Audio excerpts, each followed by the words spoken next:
Meron tayo ditong frozen langka. Ayan. Nagawa kasi ako ng bilo-bilo ulit. Try natin.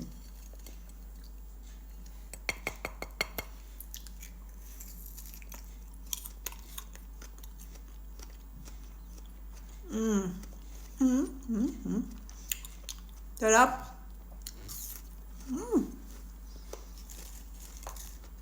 Kajugot pa oh.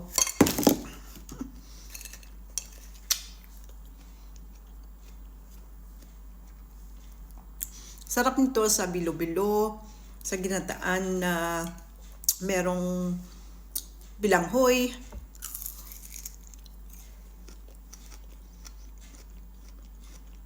O kaya naman sa turon.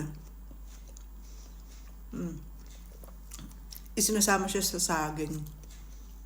Bango. Sarap nito sa Pilipinas, yung fresh.